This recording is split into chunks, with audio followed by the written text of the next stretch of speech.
Arratsaldeon. ¿Eso? Vale. Arratsaldeon. Bueno, venimos de Araba Bizirik y esta charla, Rusia contra Ucrania, imperios, pueblos y crisis energética, se engloba dentro de una serie de charlas que hemos preparado de cara a una manifestación que va a haber el 14 de mayo en contra de la ley Tapia. Y bueno, antes de dar paso a Carlos Taibo, queríamos hablaros de pues el proyecto que apareció en el Boletín Oficial del País Vasco el viernes 25 de febrero del 2022, en el que se da paso a una nueva ubicación para 5 molinos aquí cerca de Legutiano.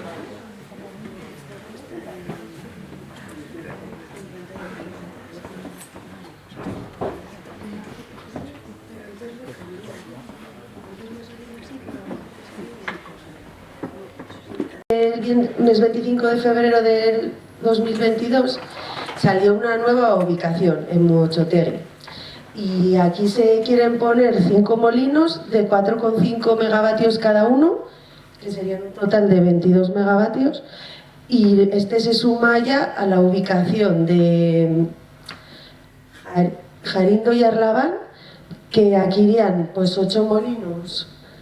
Bueno, hay 13 ubicaciones posibles y se quieren poner 8 molinos. Y luego, aparte de esta, está la de Duracogain, Damborralde y Asensio. Y aquí van otros 4 molinos. No sé si se ve. Y luego, además de esto, en el plan territorial sectorial de las energías renovables, en el PTS, se declaran como varias zonas, como zonas óptimas netas de nivel 1, las que están en rojo. Bueno, luego tengo otros, o sea, hay otros mapas en los que se ven mejor, y zonas óptimas netas de nivel 2. Y pues según el PTS se ve que se valoran muchas más ubicaciones posibles, o sea, que esto es como el principio. Y bueno, pues ahí veis,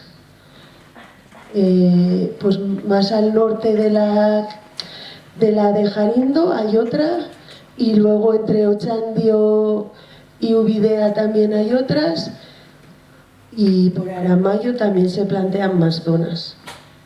Aquí sale más ampliado. Bueno, eso.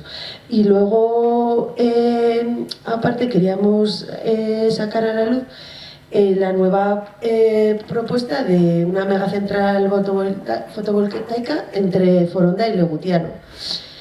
Que, bueno, estas son noticias de Gasteiz Hoy y de... ¿Esta de dónde es? De ITV. No sé.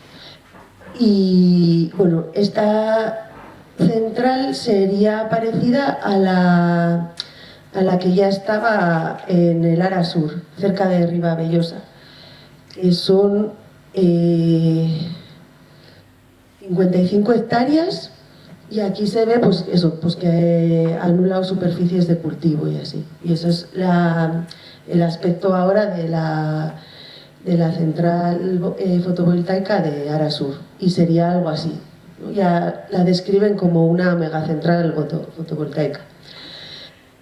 Y luego, al hilo de todo esto, queríamos hablar de la ley Tapia, ¿no? Que la manifestación del 14 de mayo es para denunciar lo que supone esta ley, que consiste en que se puede declarar proyecto de interés público superior cualquier infraestructura con supuestas mejoras medioambientales en la que hubiera promoción pública. Y eso haría que este proyecto se pusiese por delante de las herramientas de ordenación territorial y de ordenación urbana. Y luego ya está, está llevándose hacia adelante el incluir en esta ley que puedan ser proyectos de iniciativa pública o privada. Y pues claro, esto facilita pues todos estos ataques contra el territorio. Y bueno, después de esto queríamos dar paso a Iñaki, que va a hablar de la empresa alavesa Autua. Sí, te puedo... Vale, antes de decir nada, bueno, soy Iñaki, vengo en representación de la comunidad de Urrunaga. Aquí estoy con Irache, con Alba, con Carol, de Goyain. Y si vemos primero el vídeo, casi lo que vaya a decir después va a sobrar.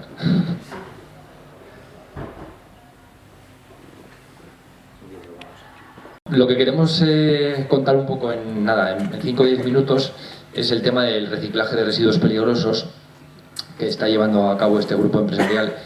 Le ponemos nombre porque ya no nos importa. Es un grupo empresarial, vamos, con un músculo enorme en Álava. Podríamos decir que el primero, después de Mercedes y Michelin. Y se dedica principalmente al reciclaje de residuos peligrosos. Todo esto viene de la Ley 16 del 2002, donde se regula pues, bueno, la prevención y control de la contaminación.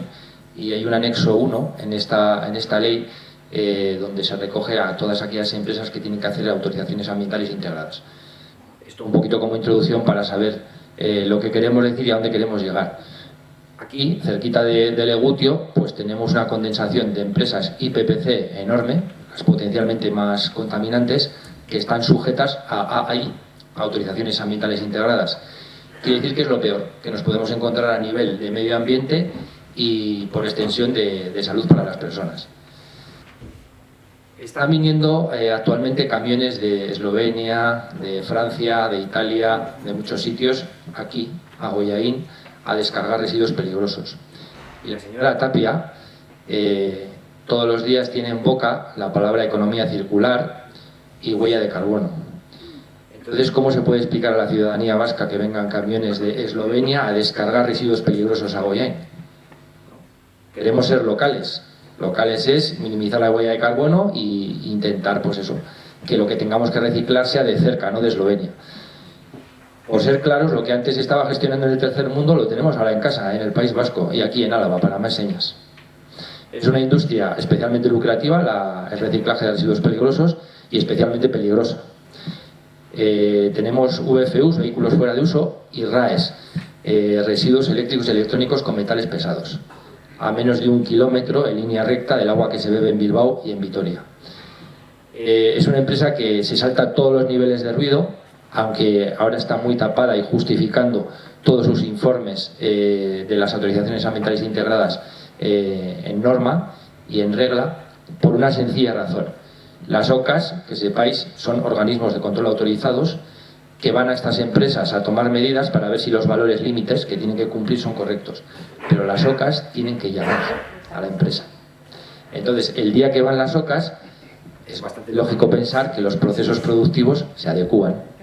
Entonces, es normal que saquen como estandarte unos expedientes impecables, que no es lo que vivimos nosotros en el día a día. Somos pues una comunidad, Goyain y Urrunaga, oprimida y deprimida en todos los sentidos. Estamos deprimidos. Intentamos reírnos, pero estamos deprimidos. Somos 100 personas que, pues bueno, nuestros antepasados vivían ahí, porque el pueblo tiene su historia. Y este polígono no tiene tanta historia, lleva desde el año 2000. Y estos señores están oprimiendo a una comunidad enana, que no importa a nadie, con un reciclaje de residuos que se está vendiendo como green, y para nada es green. Estamos metiendo denuncias todas las que podemos y más. Queremos empezar con la Fiscalía también a abordar este tema y a que se cuente a la ciudadanía vasca la verdad, que se está reciclando residuos peligrosos de una manera contaminante y muy lucrativa para unos pocos, porque son empresas que dan muy poquito trabajo, es industria pesada y de la cual se benefician pues unos pocos, y digo unos pocos porque no generan ninguna riqueza para la comunidad. Entonces pensamos que la administración le está protegiendo especialmente a este grupo empresarial y que detrás de todo esto pues puede esconderse un escándalo de un tamaño pues muy superior al que podemos tener o al que hayamos visto en Zaldívar.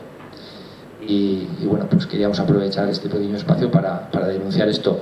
Y va a más porque la impunidad con la que se está moviendo este grupo empresarial es tal que no hemos recibido ninguna noticia después de mogollón de denuncias por parte de ellos, del Ayuntamiento de Legutio, de la Ertzaintza, de nadie.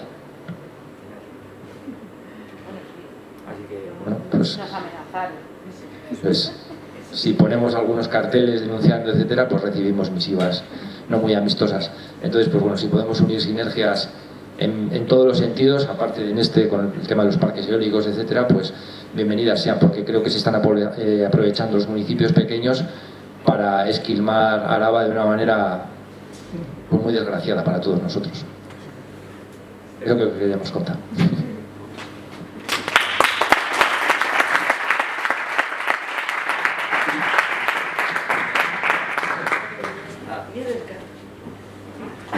Okay.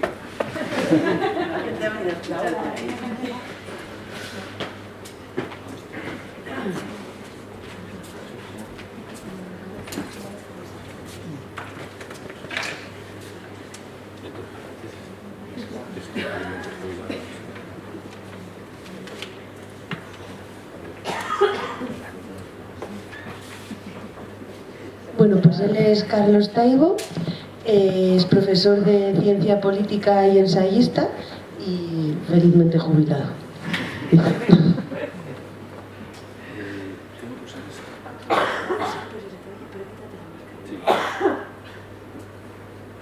Bueno, muchas gracias. Buenas tardes a todas y a todos.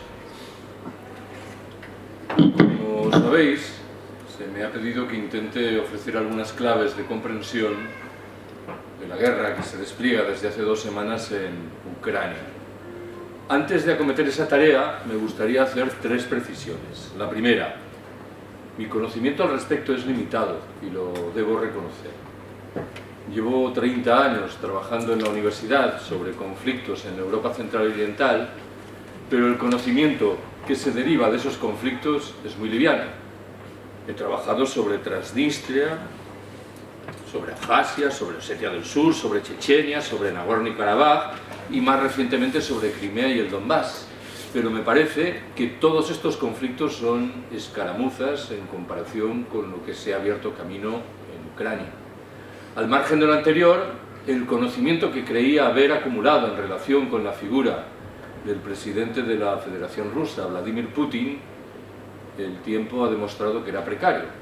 Creo que durante mucho tiempo, durante 20 años, Putin ha medido de manera muy puntillosa sus movimientos y apenas ha arriesgado. Con toda evidencia no es esto lo que se ha abierto camino en los últimos días en Ucrania. Si hace 2 semanas alguien me hubiese preguntado qué creía yo que estaba pasando, hubiera respondido tranquilamente que Rusia estaba sacando músculo para recordarle a la OTAN que estaba allí y que en el mejor de los casos habría movido alguna pieza pequeña en la Ucrania oriental. Con toda evidencia me equivoqué. No solo eso, hace algo así como un mes, me pierdo un poco por las fechas, llegué a planificar con algún detalle un viaje a Kiev, la capital de Ucrania, para pulsar lo que acontecía, en absoluta ignorancia de que lo que se venía encima era lo que ya sabéis. Formulo una tercera y última observación.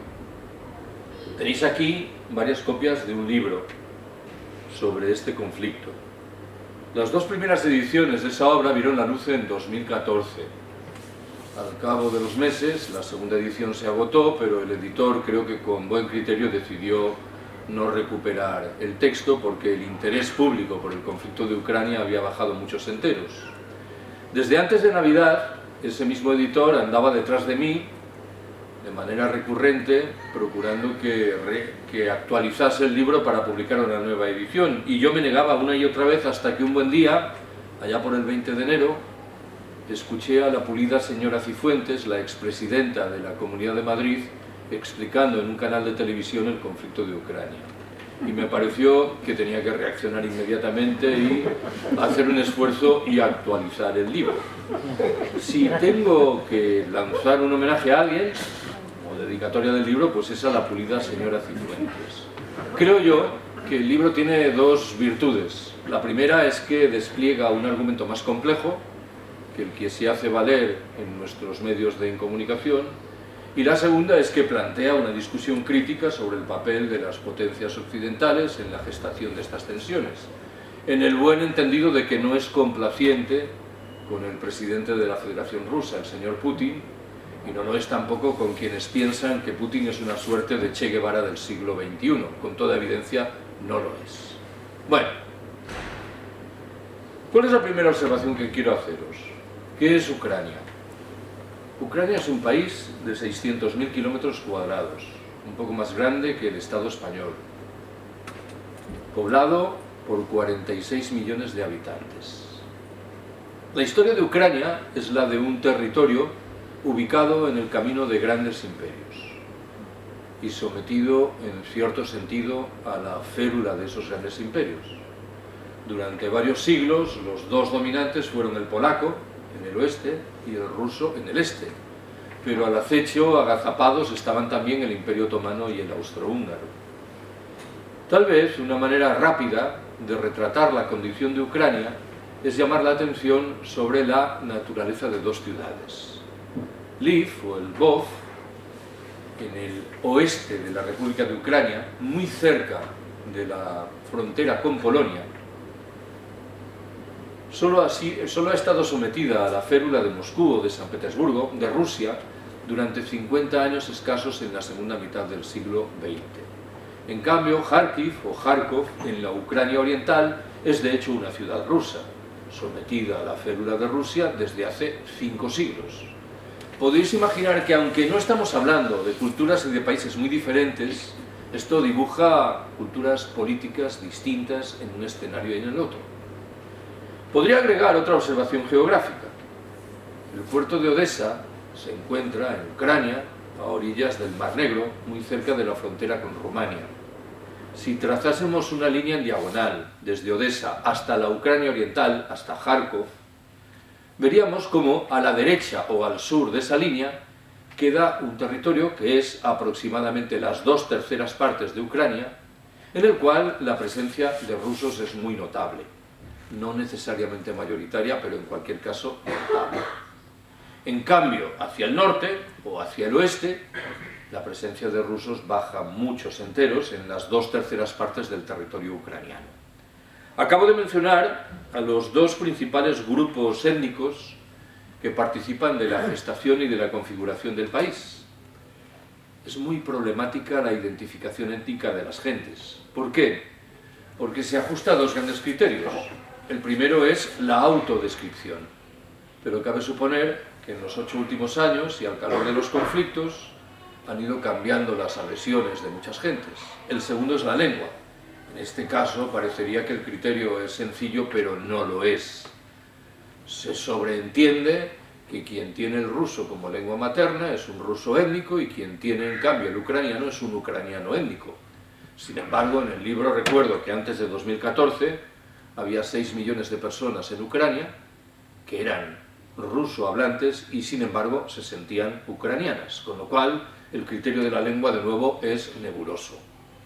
Por sorprendente que pueda parecer, y acabo estas observaciones tan rápidas, Ucrania es desde el momento de la independencia en 1991 un estado unitario, que reconoce una única lengua oficial, el ucraniano, algo que no parece muy afortunado, aun cuando uno deba reconocer que lo que hay por detrás es un proceso de construcción nacional cargado de circunstancias equívocas.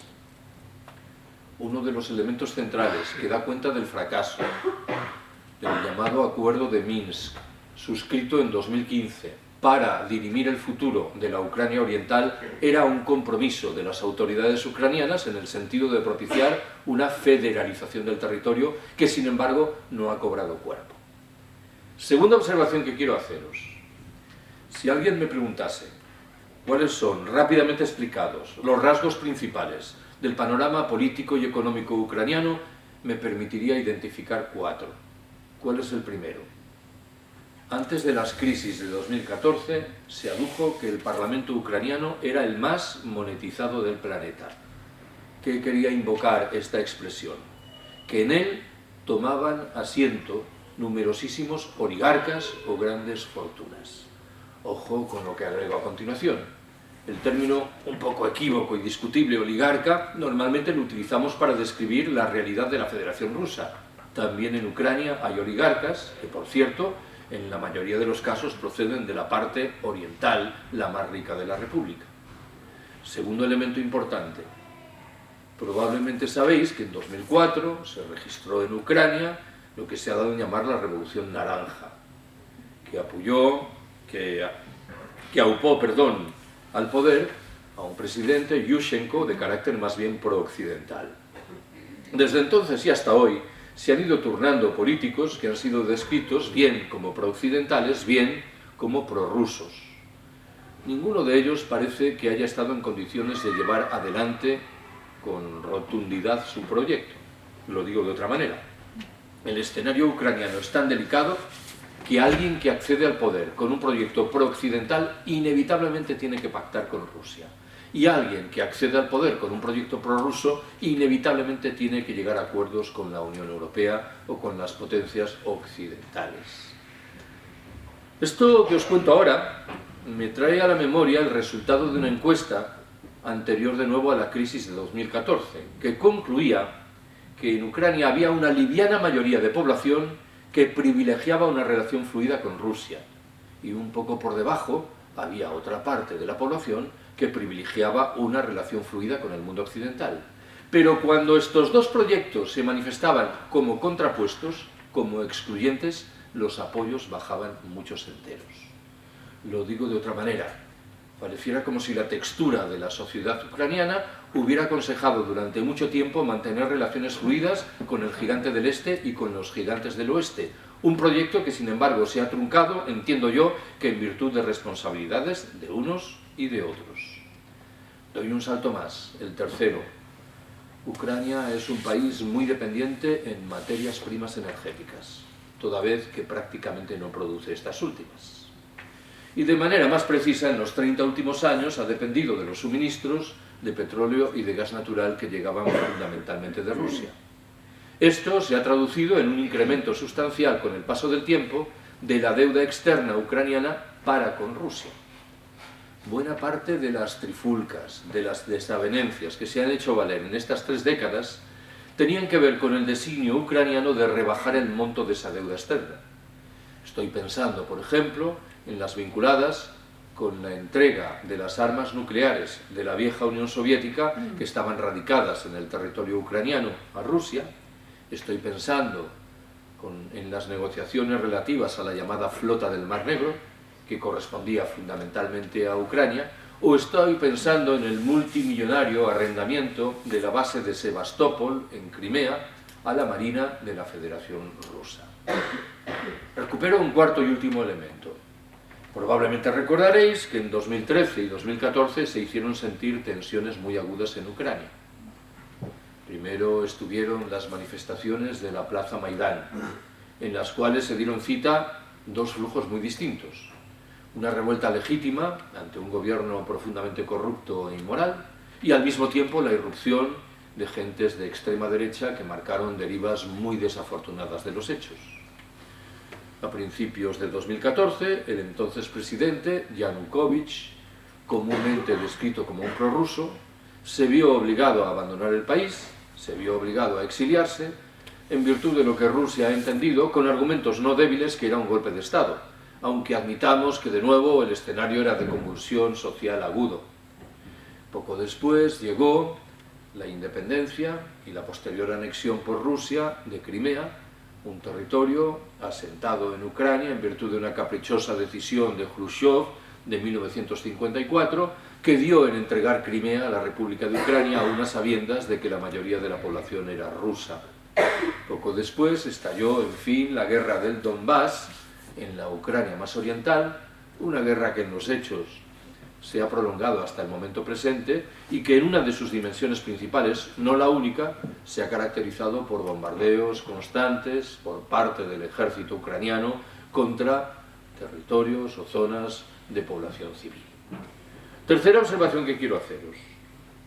A efectos de ordenar conocimientos y explicar lo que sucede en estas horas, me interesa identificar varios datos, que aviso, entiendo, no forman parte del acervo común de nuestros medios de comunicación. Hay una suerte de censura en relación con esto. ¿Cuál es el primero de esos datos? A menudo olvidamos que Rusia lo ha probado todo, o casi todo, en su relación con el mundo occidental en los 30 últimos años. Y entre lo que ha probado han estado dos etapas bastante largas de relación muy cordial y de sumisión en los hechos a los intereses occidentales. Hablo de los primeros años de presidencia de Yeltsin entre 1991 y 1997 y también, y a esto voy, de los primeros años de presidencia de Putin entre 2000 y 2006. En la tarde del 11 de septiembre de 2001, el día de los atentados de Nueva York y de Washington, el entonces presidente ruso, que era el mismo de hoy, Vladimir Putin, ofreció un caluroso respaldo a las operaciones teóricamente antiterroristas que se disponía a desplegar su homólogo norteamericano George Bush hijo. Ese respaldo se tradujo con el paso del tiempo en un apoyo manifiesto de Rusia, impresentable por cierto, a la intervención militar norteamericana en Afganistán en 2001 y poco después, en 2003, en un silencio connivente de Moscú ante una nueva intervención militar norteamericana, en este caso en Irak. Cabe preguntarse qué fue lo que Rusia recibió a cambio de ese apoyo o de esa connivencia. Nada más sencillo que responder a esta pregunta. Absolutamente nada. Estados Unidos no dudó en mantener en pie el programa de construcción de un escudo antimisiles que obedecía con mucha claridad al designio de reducir la capacidad disuasoria de los arsenales nucleares ruso y chino. Estados Unidos no dudó en propiciar una nueva ampliación de la OTAN, que en este caso pasó a beneficiar a 3 repúblicas exsoviéticas, las 3 del Báltico. Estados Unidos se negó a desmantelar las bases teóricamente provisionales que había perfilado en el Cáucaso y en el Asia Central en el otoño de 2001 para sacar adelante la intervención en Afganistán. Estados Unidos no dudó en apoyar las llamadas revoluciones de colores que auparon a gobiernos hostiles a Moscú en países como Georgia, Ucrania y Kirguistán. En fin, no consta que Estados Unidos concediese ningún trato comercial de privilegio a la Federación Rusa. Me parece que a Rusia en esta tesitura no le quedaba más remedio que buscar un camino independiente e iniciar una mecánica de confrontación con Occidente que, a mi entender, y al menos en origen, fue responsabilidad principal de Estados Unidos y de las potencias occidentales. Cuando en los últimos días he dicho repetidas veces que Vladimir Putin es en buena medida el producto de la prepotencia occidental, no creo equivocarme. Permitidme que subraye que digo en buena medida. No todo lo que es Putin se explica conforme a esto que acabo de avanzar. Segundo elemento importante. El criterio más común entiende que Rusia salió ganadora de las crisis ucranianas de 2014. ¿Por qué? Porque se hizo con el control de un recinto material y simbólicamente importante como Crimea y porque plantó sus activos en una parte pequeña pero importante de la Ucrania oriental, en el Donbass. Esta manera de ver las cosas yo creo que sin embargo es equívoca, porque ignora la percepción rusa de lo ocurrido. ¿En qué estoy pensando? La percepción rusa sugiere que esas ganancias no compensaban en modo alguno el hecho de que Rusia había perdido el control sobre el conjunto del territorio ucraniano, que había basculado claramente hacia Occidente. Hay una vieja visión, controvertida, discutible, yo no participo mucho de ella, que entiende desde la geopolítica norteamericana como desde la rusa, que Rusia será un imperio si controla Ucrania, y que en cambio perderá su condición de imperio si pierde Ucrania. Creo que esta es una percepción que ha marcado poderosamente los movimientos de Vladimir Putin en los últimos años y singularmente en las 2 últimas semanas. Tercer elemento importante. Bien sabéis que a menudo se recuerda que la Unión Europea arrastra una infeliz dependencia con respecto a los suministros del gas natural ruso. Es verdad. Pero se olvida recordar que Rusia arrastra también una dependencia con respecto a las divisas fuertes que permiten la venta de esos suministros. Rusia no tiene hoy por hoy, ni en el corto ni en el medio plazo, un comprador alternativo para su gas natural, con lo cual está también atada de pies y manos. Probablemente no recordaréis que en dos momentos, en 2006 y 2009, se produjeron sendas crisis del gas en la relación de Rusia y la Unión Europea. Crisis provocadas por desavenencias comerciales entre Rusia y Ucrania. El efecto mayor de esas crisis fue que durante unas horas, en esos dos momentos, se interrumpieron los suministros de gas natural ruso a la Unión Europea. En 2014 se hizo valer una guerra sangrienta en el Donbass, saldada, según una estimación, que es controvertida de nuevo, con 14.000 muertos. Nunca se interrumpieron, sin embargo, los suministros de gas. Rusia y la Unión Europea se lanzaban todos los trastos verbales a la cabeza, pero poderosos caballeros del dinero. Hasta hoy, la mecánica prosigue. No sé si sabéis que en estos últimos días, y al calor de las sanciones económicas occidentales sobre Rusia, se ha prohibido que negocien 7 de los 9 grandes bancos rusos, pero los otros 2 van a poder seguir haciéndolo para garantizar los pagos vinculados con los suministros de gas natural. Sabéis también que ayer, o anteayer, ya me pierdo, el presidente norteamericano Biden anunció que su país iba a dejar de comprar gas natural y petróleo ruso. La medida era en cierto sentido un brindis al sol, porque Estados Unidos depende mucho menos que la Unión Europea de los suministros energéticos rusos. Cuarto elemento de valoración. Creo que tenemos que acostumbrarnos a identificar en adelante lo que voy a describir como conflictos sucios, en los cuales el currículo de todas las partes que intervienen está lastrado por problemas, incoherencias. Lo digo de otra manera. Conflictos de perfil limpio, como los que a mi entender se revelan en Palestina o en el Sáhara Occidental, no están en el horizonte. En esos dos conflictos creo que es muy sencillo identificar el agresor y la víctima. Pongo un ejemplo de lo que creo que significa este concepto de los conflictos sucios, el del reconocimiento del derecho de autodeterminación.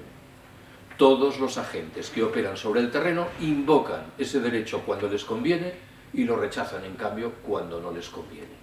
Rusia hasta 2014 fue consecuente. Que fuera consecuente no quiere decir que fuera afortunada. Rechazaba visiblemente el derecho de autodeterminación, hasta que llegó el momento de mover pieza en Crimea y decidió invocarlo. Repito la cláusula. Estados Unidos no duda en defender ese derecho en Kosovo, pero lo rechaza en Abjasia y en Osetia del Sur, independizadas bajo la férula de Rusia. Y Rusia hace lo mismo rechazando el procedimiento en Kosovo y, sin embargo, alimentándolo en Abjasia, en Osetia del Sur o en Crimea. Quinto elemento de valoración. Lo he dicho muchas veces.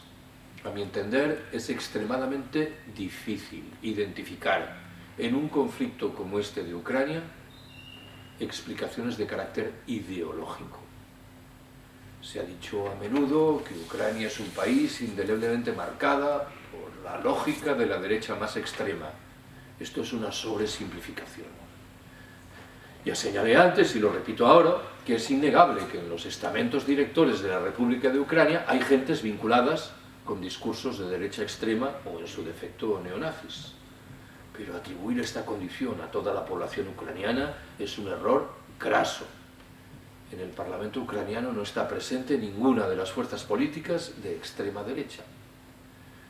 Del otro lado, se me antoja un poco difícil identificar un proyecto antifascista.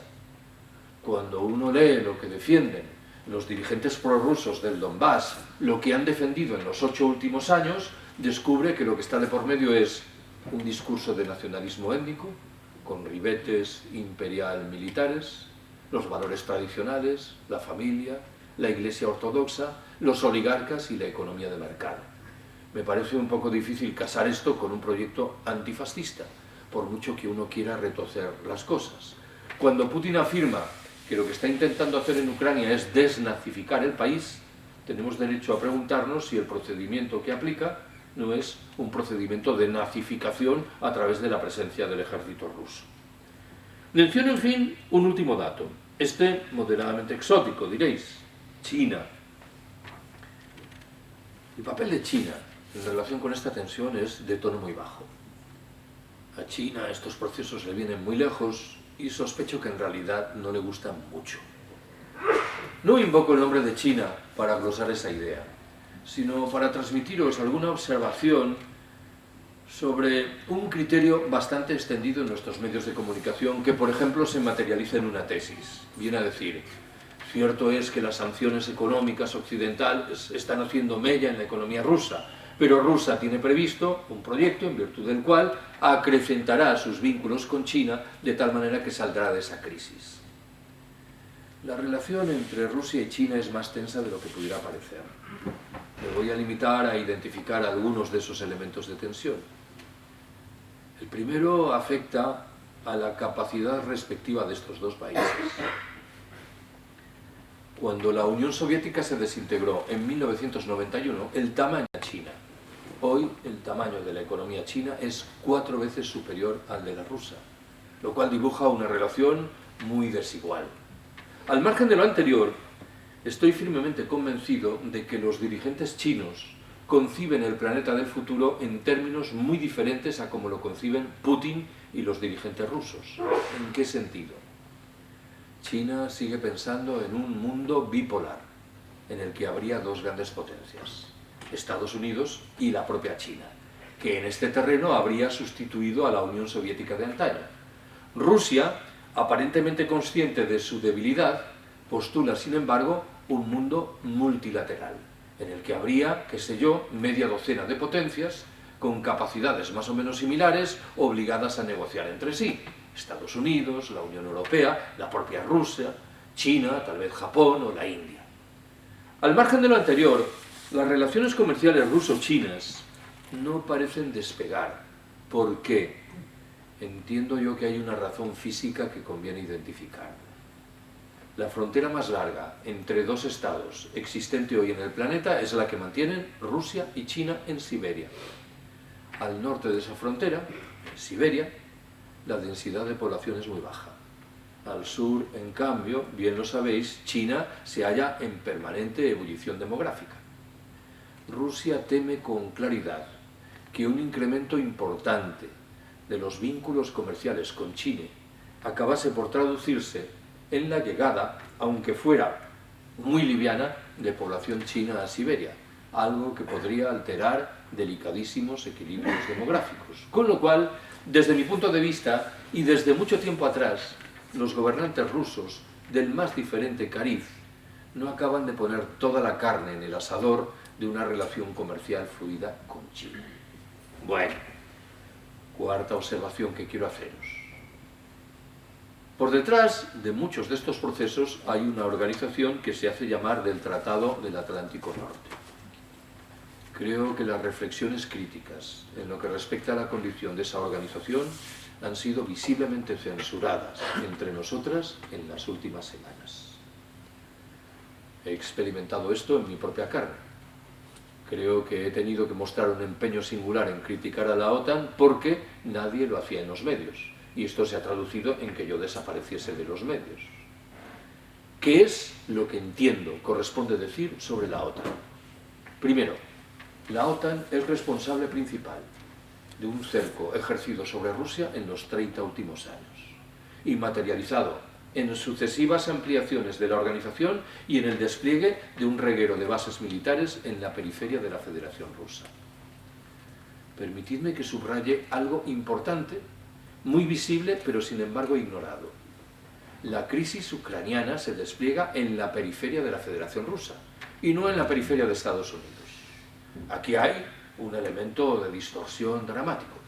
¿Qué hubiera ocurrido si en Canadá y en México hubiesen llegado al gobierno gentes hostiles a Estados Unidos y firmemente decididas a incorporar sus países respectivos a una alianza militar hostil de nuevo a Estados Unidos? ¿Estados Unidos habría reaccionado de manera diferente a como lo ha hecho Rusia? Intuyo que no. Doy un salto más, el segundo. La OTAN ha sido agente principal de defensa de un proyecto que yo entiendo que es de tercermundización de buena parte de la Europa central y oriental. ¿Qué es lo que buscan nuestros empresarios en esa parte del continente? Fanfarria retórica aparte, lo que buscan es una mano de obra barata que explota, materias primas razonablemente golosas y mercados más o menos interesantes. No es ningún proyecto de solidaridad. Intenten convencernos ahora de lo que quieran convencernos. En un tercer escalón, la OTAN tiene, desde mi punto de vista, una relación muy precaria con la democracia. Al respecto, no está de más que os recuerde que la dictadura portuguesa de Oliveira Salazar, hasta 1974, fue un Estado miembro de la OTAN. Lo es también la Turquía de Erdogan, que no parece precisamente un modelo de democracia liberal. Pero lo son, por invocar dos ejemplos más recientes, los gobiernos de Polonia o de Hungría. Si antes dije que entendía que en la crisis ucraniana no había una confrontación entre ideologías, ahora agregaré que me cuesta mucho trabajo identificar una confrontación entre sistemas políticos. La OTAN, en fin, ha alentado visible y obscenamente el despliegue de fórmulas de doble moral, que invitan a tratar de manera diferente a los amigos y a los enemigos, a los poderosos y a los débiles.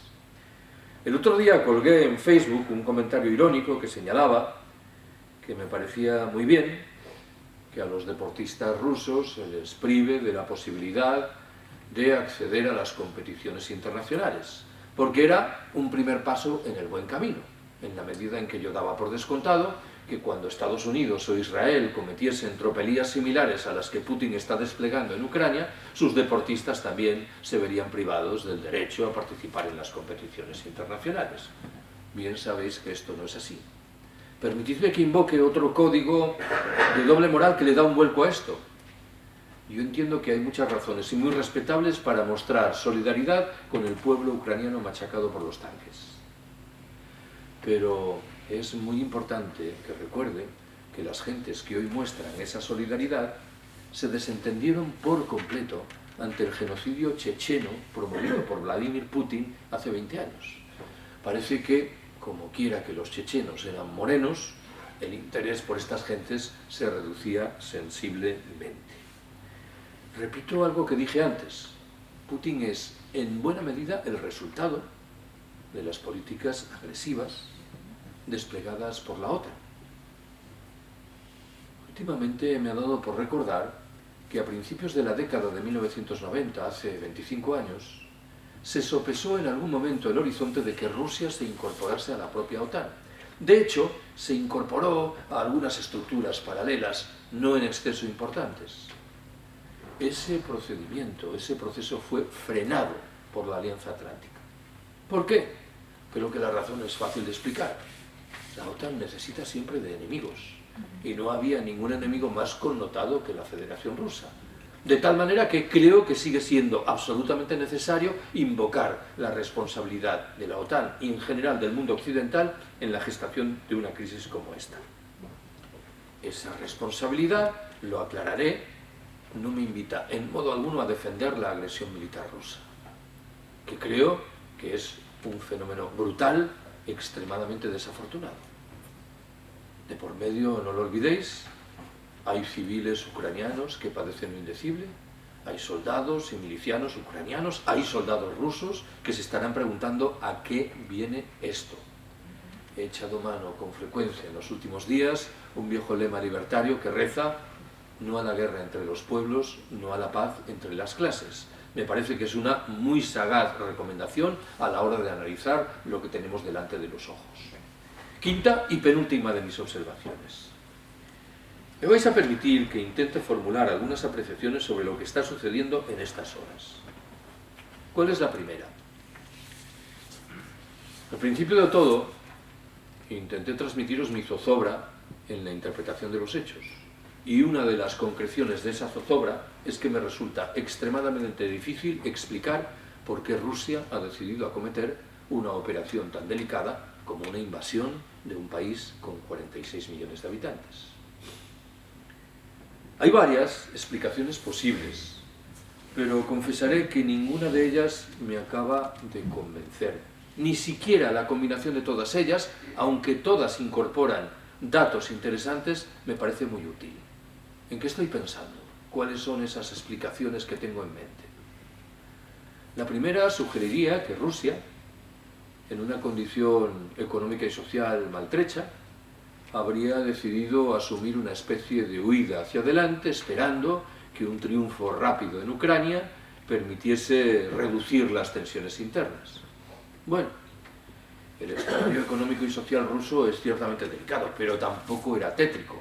En cualquier caso, desde la atalaya de hoy parece que la intervención en Ucrania, lejos de amortiguar los problemas de ese escenario, lo que hace es acrecentarlos. Segunda explicación. Putin habría sido víctima de un absceso nacional imperial encaminado a reconstruir una plena soberanía, un pleno control de Rusia sobre Ucrania y a mostrar además fortaleza delante del mundo occidental. Bueno, el problema de esta tesis es que es de difícil ubicación cronológica. ¿Por qué se le ha ocurrido ahora y no se le ocurrió hace 10 años o 15? Más allá de lo anterior, quiero recordaros que hay un código que se ha expandido en nuestros medios de comunicación que tiene alguna justificación precisamente en virtud de nuestra zozobra de interpretación. Viene a decir, el presidente ruso ha enloquecido hace 2 semanas.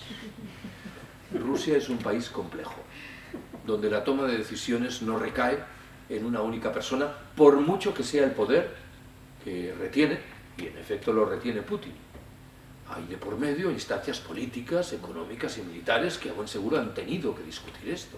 Con lo cual la hipótesis de que se le ha ido la olla no parece encajar. Tercera explicación. Rusia habría intervenido en Ucrania para hacerse con el control de materias primas muy golosas como las que atesora la República, materias primas que, agrego, no tienen un carácter energético. Bueno, aquí el problema es otro. Si a Rusia le faltan cosas, y le faltan, entre ellas no están materias primas. Es el país más rico en términos brutos del planeta. Recupero una cuarta y última explicación. Rusia habría mordido el anzuelo de una trampa occidental encaminada a generar un escenario invivible que permitiría deshacerse del sistema gobernado por Putin. Esta hipótesis permite que encajen algunos datos, pero bien podéis entender que tiene un carácter conspiranoico y que es difícil imaginar que se asume un riesgo tan grande como aquel al que asistimos en estas horas. Vuelvo a lo que dije antes. Mi zozobra, en buena medida, se deriva de mi incapacidad para explicar de manera convincente por qué un dirigente político prudente, que lo fue durante 20 años, de la noche a la mañana, asume una operación militar de sentido muy dudoso. Segunda gran observación sobre lo que ocurre. En mi interpretación, Putin se encuentra en una situación muy delicada, por varias razones. La primera es que la operación militar en Ucrania no parece que esté discurriendo conforme a lo que imaginaba. No sé si entre las explicaciones anteriores no habría habido que incorporar esta que pronuncio ahora. Putin habría pensado que la operación militar en Ucrania iba a ser cosa de 3 o 4 días y además que la gente iba a salir a la calle a aplaudir los tanques rusos. Con toda evidencia no ha sido así. El ejército y las milicias ucranianas resisten, aunque en una interpretación que merece algún crédito su resistencia puede acabar pronto. La impresión es que está desplegado en las líneas de frontera septentrional, oriental y meridional y que una vez que el ejército ruso rompa esa línea de frente no queda prácticamente ejército ucraniano en el resto del país.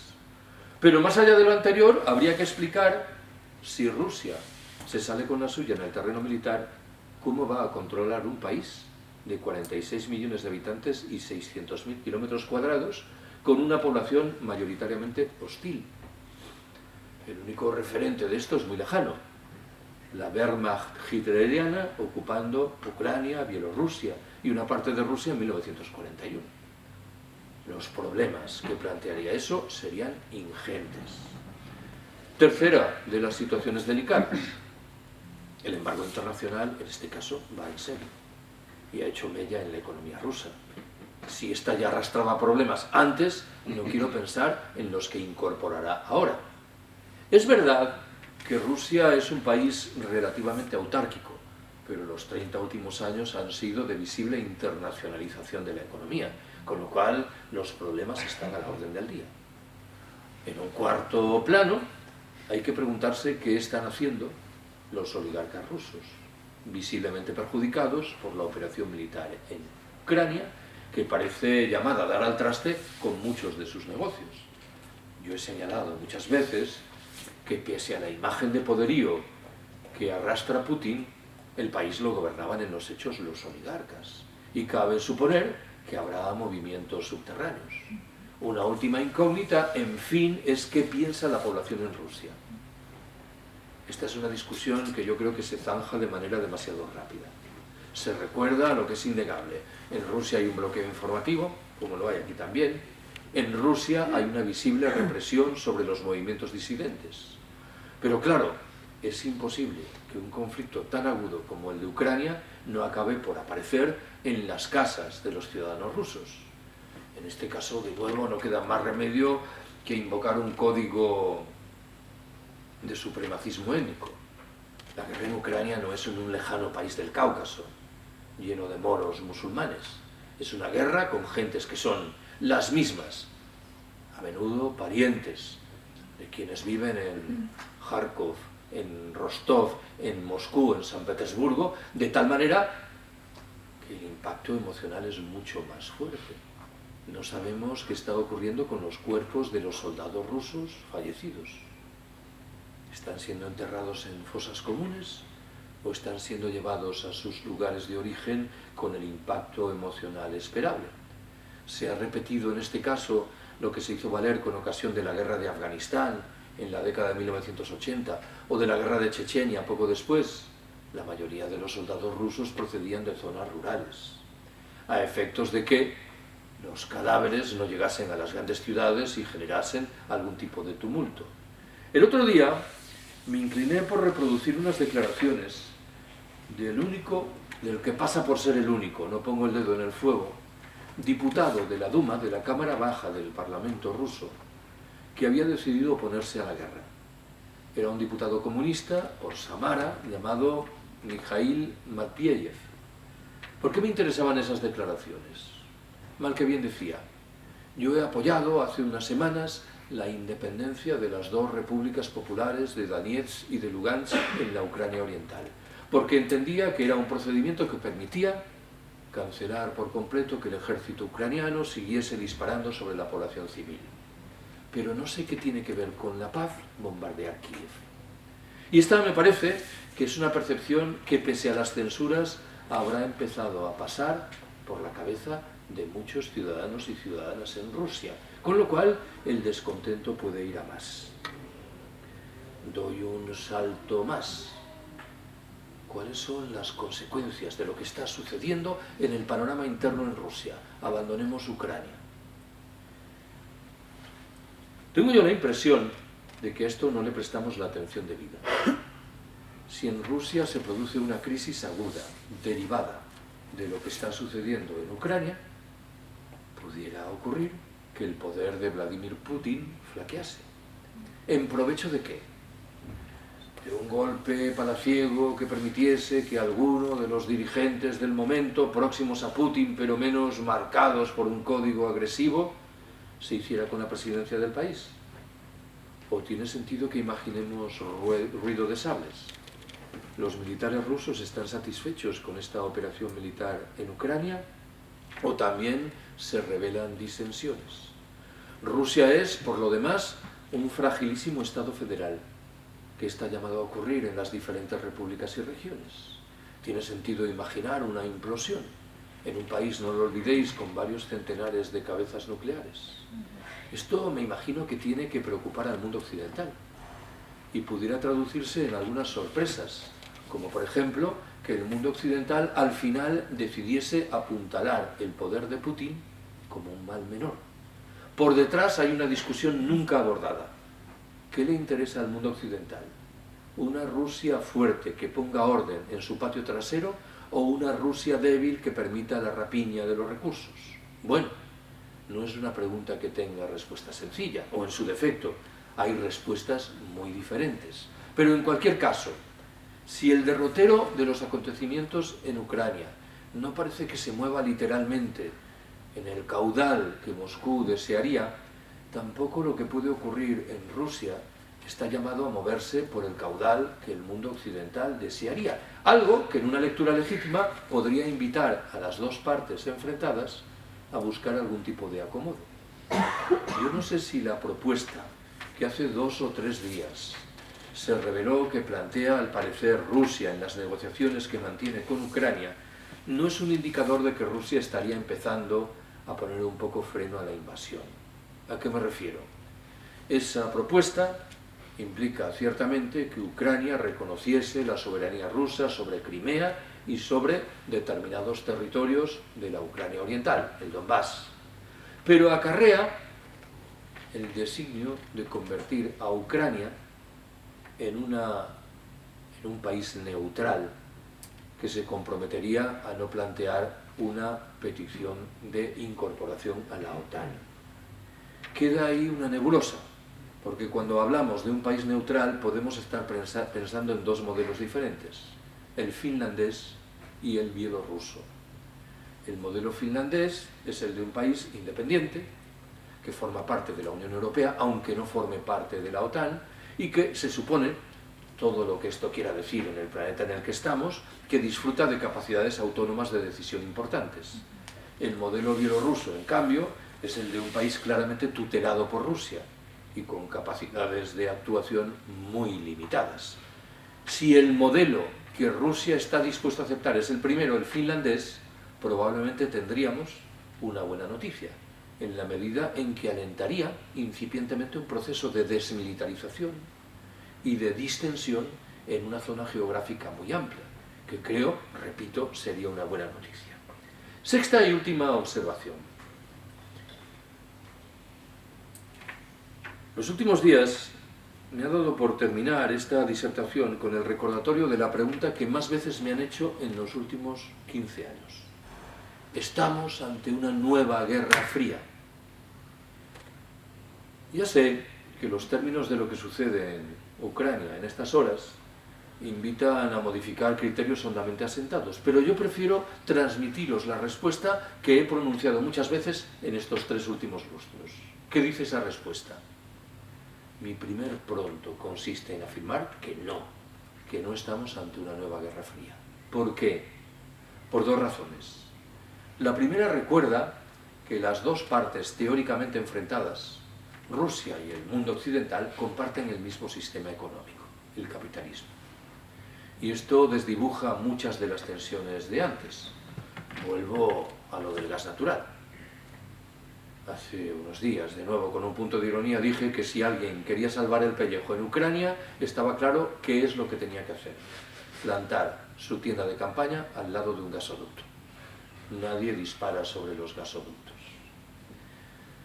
La segunda razón es que hay, de nuevo, como sugería antes en relación con China, una enorme disparidad de capacidades entre el bloque ruso y el bloque occidental. Me limitaré en este caso a rescatar un dato muy llamativo. Hay 4 estados miembros de la OTAN, cada uno de los cuales, por separado, exhibe un gasto militar más alto que el ruso. Estoy hablando de Estados Unidos, de Francia, del Reino Unido y de Alemania. Ya sé que alguien legítimamente aducirá que, claro, esto que acabo de señalar tenemos que corregirlo con el recordatorio de que Rusia, sin embargo, dispone de varios centenares de cabezas nucleares. Y admitiré, no es un dato menor. Pero aún así, la disparidad de capacidades me parece que desdibuja la metáfora de la Guerra Fría. Habréis observado, sin embargo, que inicié mi respuesta diciendo: mi pronto inicial es afirmar que no. ¿A qué viene esta cautela verbal?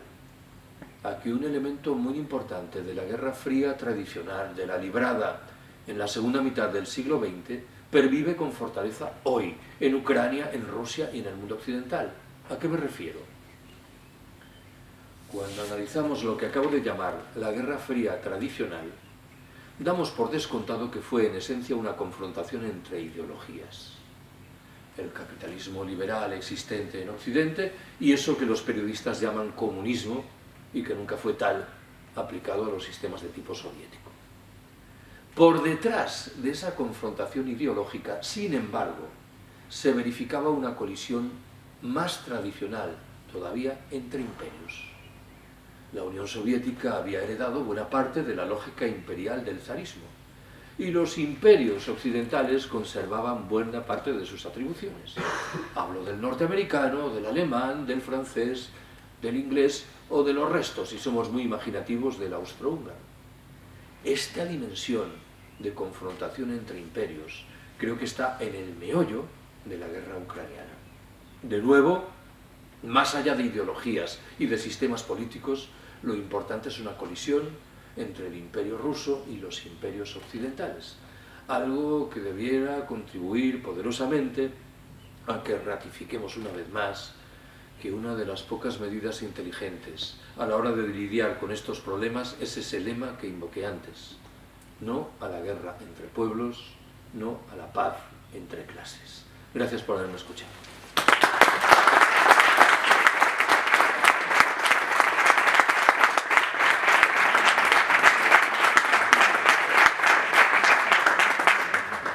¿Hay alguien que quiere formularle alguna pregunta? No tengo el micrófono para allá. Bueno, lo primero quiero darte las gracias porque me ha parecido una exposición cojonuda. Y yo tengo una pregunta, y mi pregunta es: ¿por qué este conflicto en este preciso momento? ¿Por qué ahora? Ya me gustaría tener respuesta. La única idea que ha pasado por mi cabeza es que hace un año cambió la presidencia de Estados Unidos. Trump era un cabroncete, no preciso recordarlo, pero era un político muy dejado en materia de política internacional.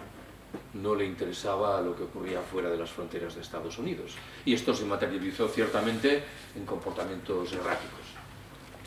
Agresividad repentina contra Irán, apoyo permanente al Estado de Israel, pero relaciones sorprendentemente cordiales con Corea del Norte. Biden, en cambio, se sitúa más bien en la clave tradicional de la política intervencionista de Estados Unidos, que es, no sin alguna paradoja, más clara en el caso de los presidentes demócratas que en el de los republicanos, que suelen ser más aislacionistas, digamos así.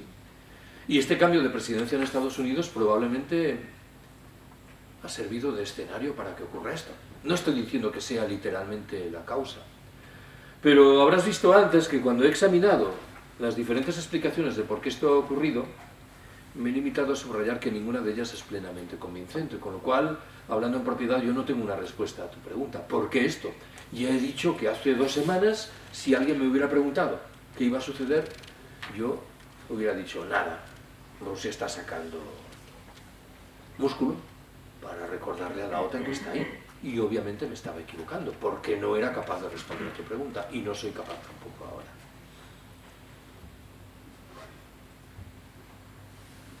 ¿Qué más se os ocurre plantear? Sí.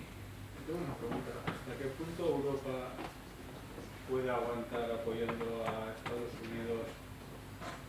Porque el PNV dijo que iba a mandar armas y cuando empiezan a cerrar Arcelor y algunas empresas por el precio de la electricidad y demás, yo entiendo que va a haber tensiones. Aquí la gente puede ir al paro, demás, y yo no sé si Europa, si lo puede soportar esto. Tampoco lo sé. Claro, alguien dirá que Europa ha estado, la Unión Europea, para decirlo mejor, al rebufo de Estados Unidos desde siempre. Con lo cual, lo que sería sorprendente es que cambiase de criterio, pero ciertamente los hechos afectan de manera muy diferente a la Unión Europea y a Estados Unidos. Por lo pronto, Estados Unidos está a muchos miles de kilómetros de distancia de Kiev o de Moscú. Los efectos de lo que sucede son mucho más livianos que lo que sucede ejerce sobre la Unión Europea. En segundo lugar, la propia discusión energética, la confrontación energética entre Rusia y la Unión Europea afecta de manera muy liviana a Estados Unidos. Incluso indirectamente puede beneficiarle.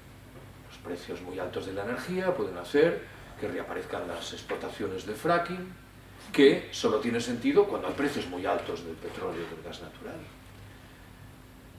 En un tercer salto, a Estados Unidos con toda evidencia le interesa debilitar a Rusia y le interesa dividir internamente a la Unión Europea.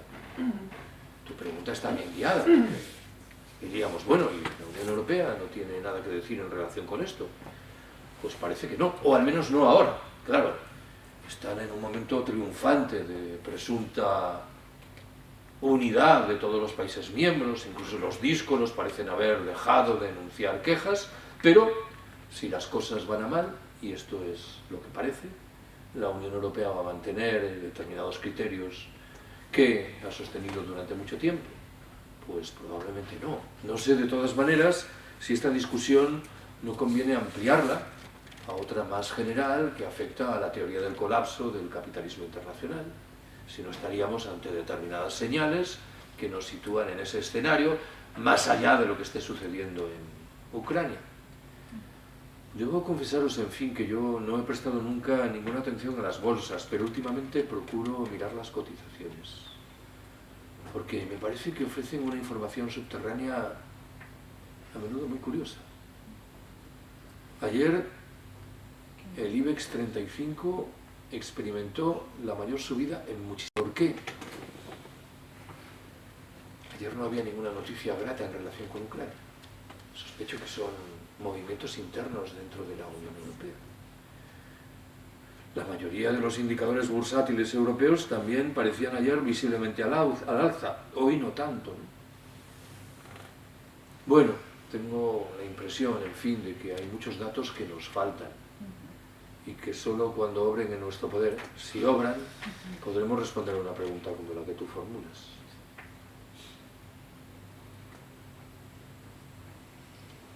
¿Qué más? A la una. Sí. Hola, bueno, gracias por la charla, está fenomenal. Yo te quería hacer una pregunta relacionada con el resto de minorías étnicas que viven en Ucrania, que desde el año 2014, a todos los efectos, ha tenido un retroceso en libertades y en derechos, entiendo yo. ¿Y en qué situación se encuentran ahora? Porque has explicado muy bien la situación de los rusófonos o de la gran minoría rusa que hay, pero del resto, sobre todo, y muy importante, en la zona de Transcarpatia, que es la zona de los húngaros, que el gobierno húngaro también, pues, sí que tiene un problema, bueno, no más que un problema, intenta siempre pues, favorecerles y tiene un conflicto también con Ucrania, ¿no? Desde hace años. No tengo mucho conocimiento de lo que está pasando. Antes recordarás que señalé que la construcción de un Estado-nación en Ucrania suponía el despliegue de códigos a menudo abrasivos de negación de los derechos de las minorías. Es verdad, claro, que en el caso de la minoría rusa la discusión es muy compleja, ¿no? Porque imaginad la traslación de lo ocurrido al escenario de Euskal Herria. Imaginad que Euskal Herria se independiza y, por lógica, el gobierno vasco independiente decide privilegiar claramente el euskera y esto genera cierta discriminación contra los hablantes de castellano, que es lo que ha ocurrido en Ucrania con los hablantes de ruso. Esto, claro, podría merecer juicios muy distintos desde perspectivas diferentes. Alguien dirá, bueno, los derechos de los hablantes son los que están y punto. Pero hay quien diría, es que durante siglos la población vascófona ha sido marginada, como lo fue la población ucraniana, hablante de ucraniano en la Unión Soviética en provecho de la lengua fundamental, el ruso, con lo cual tendría uno que contabilizar estas cosas. No sé qué está ocurriendo con la minoría húngara en la Ucrania subcarpática, pero claro, tampoco olvidemos que en Rusia los derechos de las minorías son objeto de cuestionamientos abiertos. Antes, y seguro que tú lo conoces, me refería al caso de Crimea. El caso de Crimea es el producto de procedimientos de ingeniería étnica muy desafortunados. Un dirigente político, Khrushchev, en 1954, decide regalarle Crimea a Rusia, a Ucrania, para celebrar el 300 aniversario del tratado histórico que señaló la alianza entre Rusia y Ucrania, sin percatarse de que en algún momento la Unión Soviética puede desaparecer y que ahí queda un marrón, un territorio mayoritariamente poblado por rusos, ubicado sin embargo en Ucrania. Pero alguien que hile más fino dirá, bueno, un momento, el pueblo originario, no sé si es la terminología adecuada, en Crimea eran los tártaros de Crimea. cuya población fue diezmada por el Imperio ruso desde el siglo XVIII en adelante, hasta el punto de que a finales del siglo XIX los tártaros dejaron de ser la mayoría de la población en Crimea. Y hoy son visiblemente una población preterida con sus derechos negados por la Federación Rusa. Haces bien, de todas maneras, en preguntar por esto, porque siempre hablamos de los grupos humanos que reciben algún tipo de respaldo, de estructuras institucionales, de estados, y hay otros grupos humanos que a duras penas son objeto de atención por parte de nadie. Y está bien que lo recordemos, ciertamente. Sí. No has mencionado las centrales nucleares y es que da mucho miedo. Ya. En realidad no he mencionado ni las centrales ni las armas nucleares, aunque de estas haya hecho alguna mención pasajera. Yo quiero creer que las gentes que están sobre el terreno saben lo que hacen, pero no estoy muy seguro. Y lo digo tanto en relación con la energía nuclear como con las armas nucleares. Hace unos días, el ministro ruso de Asuntos Exteriores, Sergei Lavrov, recordó que si había una tercera guerra mundial sería con armas nucleares. No era una declaración muy tranquilizadora, ¿no? Pero yo interpreto que era una declaración que formaba parte de la retórica belicista, que se vio seguida, por cierto, de otras del lado occidental que no eran más tranquilizadoras. Y sin embargo, otros portavoces menores del Ministerio de Asuntos Exteriores rusos dejaron claro que Rusia no pensaba utilizar armas nucleares. Pero claro, en la estrategia de la confrontación de propagandas de guerra, esto ha reaparecido. Rusia señala que Ucrania estaría trabajando en bombas nucleares sucias y Ucrania acusa a Rusia de manejar la posibilidad de emplear armas nucleares tácticas en Ucrania, armas nucleares de corto radio de alcance. Recemos para que esto no ocurra. Y digo que recemos porque no se me ocurre que podamos hacer otra cosa, ¿no? Consolémonos al menos rezando, ¿no? En fin, espero que esto sea también, no sin alguna paradoja, un elemento de freno de las acciones de los unos y de los otros.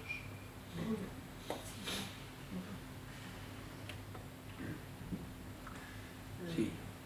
El asunto de los refugiados como arma de guerra también, como instrumento de propaganda para exacerbar la emocionalidad ante escenas que son evidentemente pues terribles, ¿no?, para cualquiera que las contemple. Pero ya llevamos mucho tiempo viendo esto, ha sucedido en Siria, está sucediendo ahora aquí, millones de personas expulsadas de sus vidas, de sus ciudades.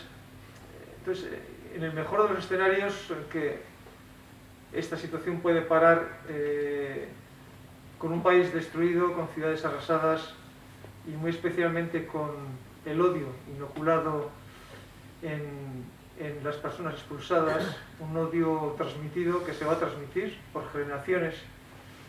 ¿Qué posibilidades ves reales de retorno? No es muy comparable el caso sirio con esto probablemente a ese nivel, pero yo tengo serias dudas de las posibilidades reales de retorno de toda esta población expulsada.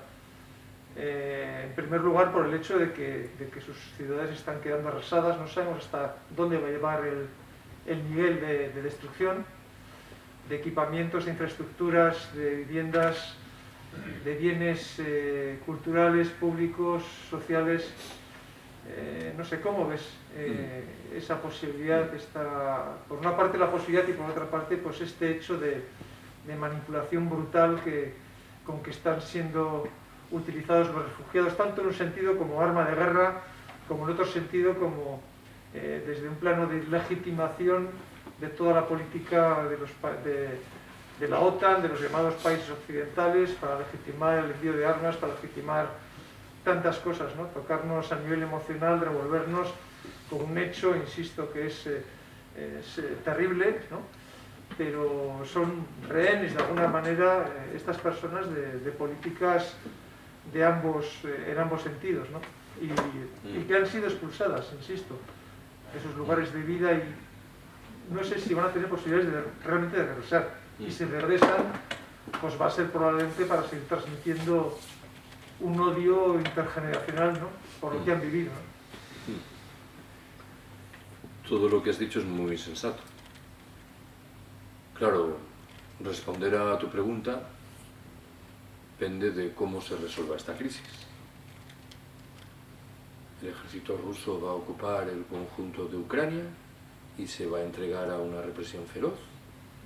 Se va a llegar a una componenda de tal manera que en unos meses la gente va a poder regresar a sus hogares. No lo sabemos.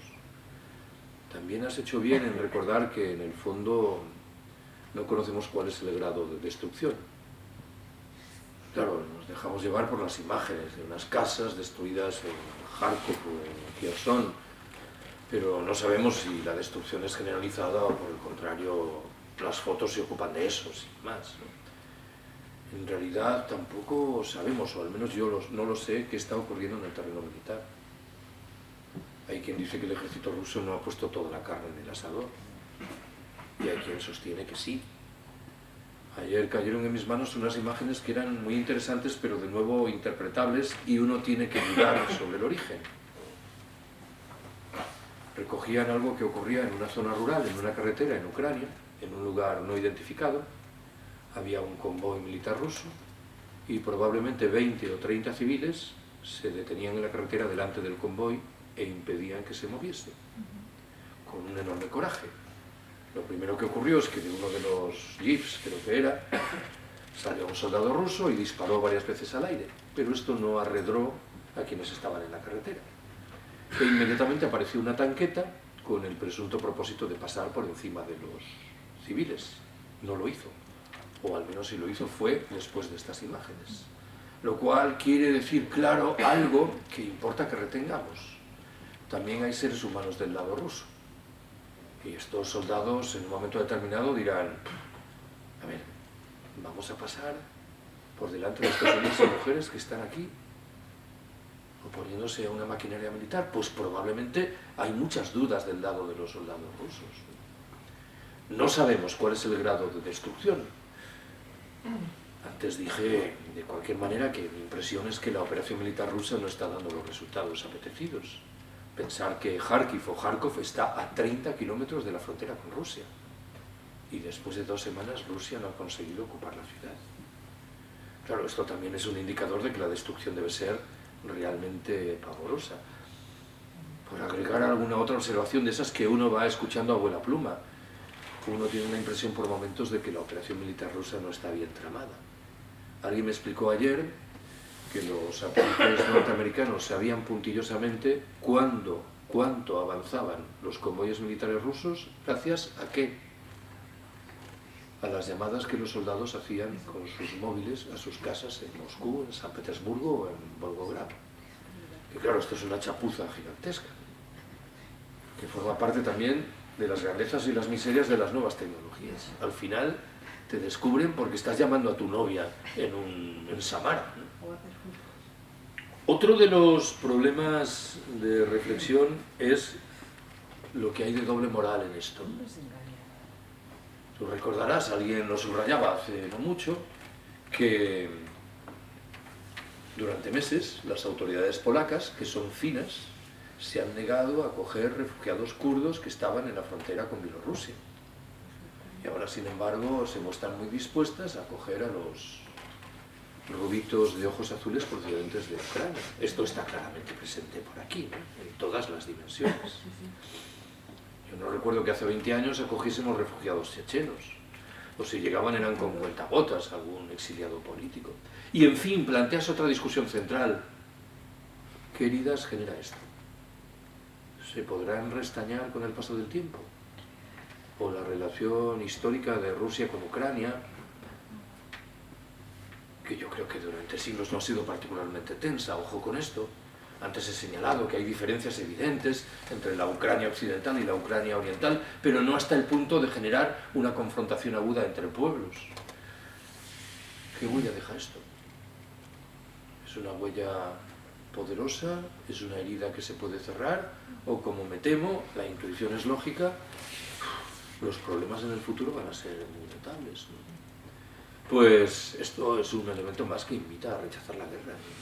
Usted, quien a estas alturas piense que Rusia ha hecho algo saludable invadiendo Ucrania, me parece que tiene algún grave problema de comprensión de lo que son los seres humanos, sus derechos y sus miserias, ¿no? Palmando un poquito con lo que estás diciendo, algunos antiguos o actuales antimilitaristas, bueno, considerábamos que tal vez hubiera sido más efectiva la resistencia no armada en esta situación, que el mejor modelo de resistencia habría sido quedarse en sus casas, siempre y cuando no se ofreciera un modelo de resistencia armada, dejando entrar al ejército invasor, colocar sus banderas, que hagan sus desfiles, que hagan lo que quieran. Con eso se permitiría salvar millones de vidas, se habría permitido mantener las infraestructuras del país, se habría podido parar la destrucción y se habría podido hacer un planteamiento de resistencia civil, de desobediencia civil, si hubiera contado con los dirigentes o las dirigentes adecuados.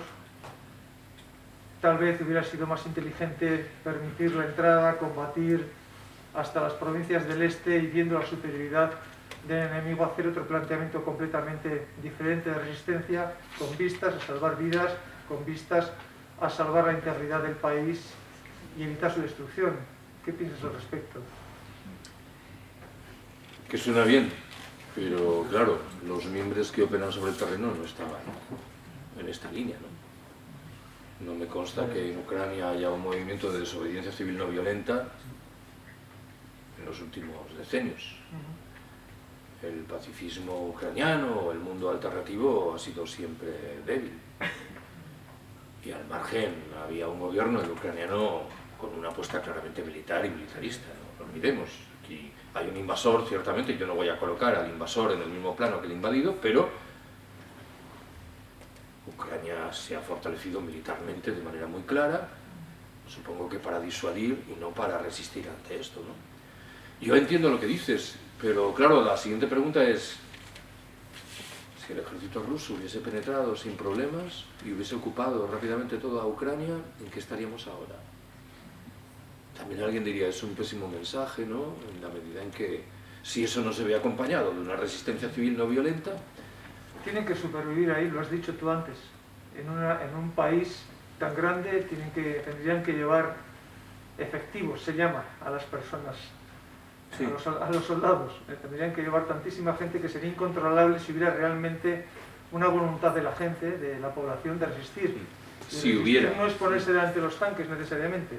Hay muchas formas de resistir, en muchos niveles. Cada persona, independientemente de las condiciones que tenga, según lo que esté dispuesto a arriesgar, ¿no? Agrego algo a lo que dices, y muy probablemente muchos soldados rusos hubieran empezado a pensar en otra clave distinta, diría, ¿qué estamos haciendo aquí? En vez de cómo salgo de aquí, o qué hago aquí, ¿no? ¿Cómo salvo mi vida?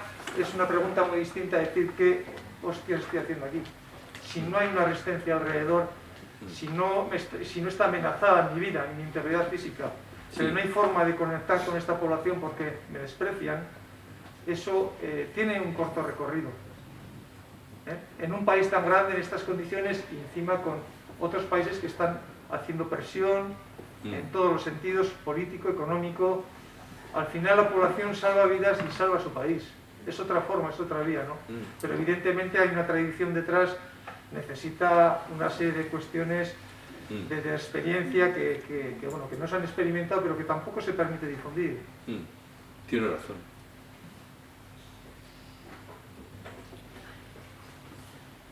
¿Alguna? Sí, tengo una pregunta sobre un poco el tema energético. Viendo un poquito cómo se está desarrollando, ¿no? En caso que se enquistara este problema, van a cerrar, en principio, o no van a abrir, mejor dicho, el Nord Stream 2, están también amenazando con cerrar el 1, que lleva directamente energía gas a Alemania. ¿Cómo crees que podría afectar esto a la hora del desarrollo de la política energética europea que hay ahora mismo? Me explico. La política europea ahora mismo, energética, depende mucho del gas. El sistema de compra energética ahora mismo está estrechamente ligado al precio del gas. Están hablando de que lo van a desligar, incluso desde la Unión Europea, cosa que nadie se podría haber imaginado. ¿Cómo crees? O sea, ¿crees que, por ejemplo, podría cambiar el tema de las centrales nucleares, cómo son vistas en Europa, volver a darles una oportunidad? Incluso incorporarlas como energía verde, que también se estaba hablando, ¿no? A ver, se me ocurren dos observaciones casi de método. Una, ¿qué es lo que hay hoy en las noticias que tiene un carácter coyuntural y qué es lo que tiene un carácter más permanente? Ahora, cuando me traían de Vitoria-Gasteiz, he visto en una gasolinera que la gasolina estaba a 1,9. Ha pegado un subidón salvaje en unos pocos días. ¿Esto es el producto de la crisis ucraniana? Bueno, en alguna medida cabe suponer que sí. Pero la gran pregunta de fondo es, antes o después no nos íbamos a enfrentar a esto de resultas de los picos del petróleo, del gas natural y del carbón. De tal manera que esto habría acelerado la manifestación de esos fenómenos, pero el flujo principal vendría de antes. Esta es una discusión primera. Segundo, creo que hay algunas noticias en los últimos días que obedecen al propósito de alarmar a la Federación Rusa, sugiriendo que los países occidentales pueden cortar el grifo de las compras de petróleo y de gas natural. Con lo cual, ya dije antes que la economía rusa entraría en una situación crítica. Pero cabe valorar si esas son declaraciones para invitar a Rusia a recapacitar y a dar marcha atrás en determinados procesos, o si van en serio. Yo no lo sé. Creo, en cualquier caso, que es extremadamente difícil que en el corto plazo, por ejemplo, se sustituyen los suministros de gas natural que recibe un país como Alemania. Esto era un argumento de enorme diferencia aquí en España, que decía, hay fuentes alternativas. Si España tiene graves problemas para seguir adquiriendo en los mismos niveles de hace un par de años el gas natural argelino. Y España es uno de los 27 socios de la Unión Europea y no es de los más importantes en términos de consumo. Si Alemania empezase a buscar gas natural en Argelia, ¿cómo quedaría España? Pues obviamente en situación muy difícil.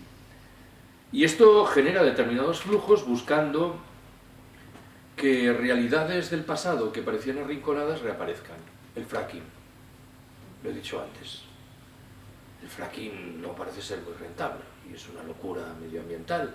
Pero claro, si el petróleo y el gas natural están muy altos en los precios, pues el fracking se convierte en una opción. Por ejemplo, las centrales nucleares que has mencionado.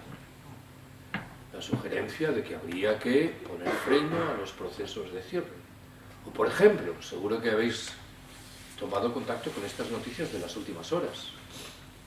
Estados Unidos repentinamente está dispuesto a adquirir petróleo venezolano o petróleo iraní.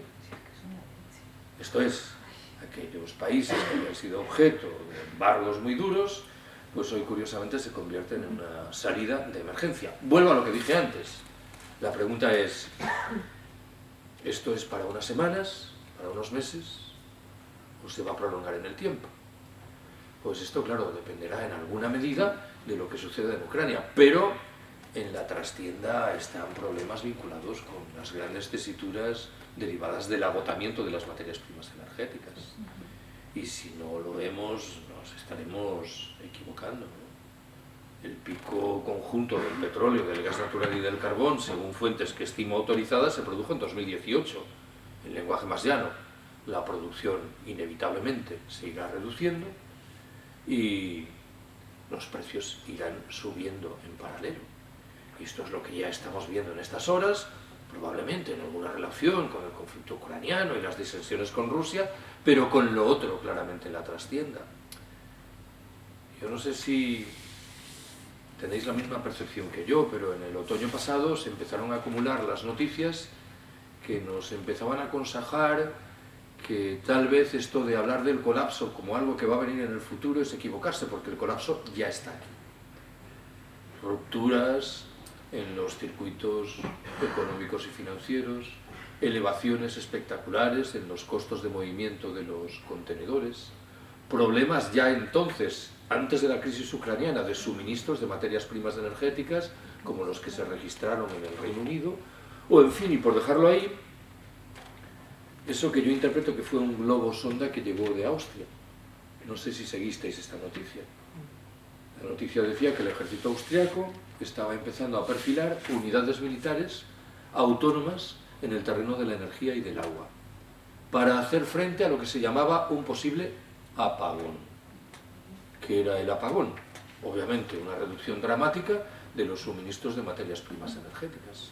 Y esto, por cierto, se adobaba a tono con el mundo en el que estamos, con la idea de que esas unidades militares iban a servir a la población civil para salir moderadamente airosa del apagón. Bueno, es el papel tradicional de las Fuerzas Armadas en todo el planeta, claro, socorrer a la población civil, como bien lo sabéis, ¿no?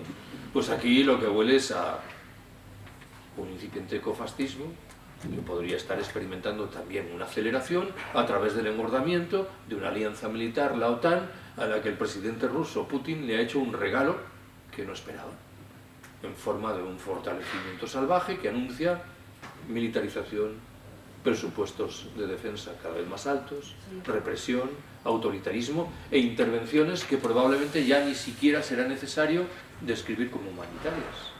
Lo que se nos viene encima es de órdago, no lo olvidéis. Nos están preparando, yo creo.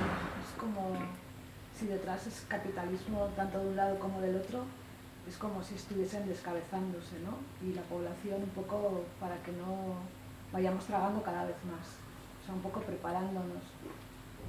Yo creo que lo que buscan es eso, que nos dejemos. O sea, y la pandemia les ha hecho llegar buenas noticias, claro, claro, en forma de un ejercicio de servidumbre voluntaria. Si el enemigo es otro, nosotros nos unimos, es que es todo un poco lo de siempre. Es desesperante. Y quien resiste a eso es reprimido, claro, silenciado. Sí. Yo estos días he buscado denodadamente información sobre los grupos alternativos en Rusia, los de la onda fundamentalmente libertaria. Y ya podéis imaginar los machacados que están. Y sus posibilidades muy reducidas de actuar y de establecer algún nexo con los grupos alternativos en Ucrania, por ejemplo, ¿no? Que sería algo que se movería en el ámbito de ese lema que he esgrimido dos veces, ¿no? Pero ciertamente el panorama parece ir a peor en todos los ámbitos. Y nuestra capacidad de procesar las noticias, y me remito de nuevo a mi caso, es cada vez menor, porque nos van asaltando y más allá de que sabemos que no van bien las cosas, no sé si somos capaces de perfilar algo realmente alternativo.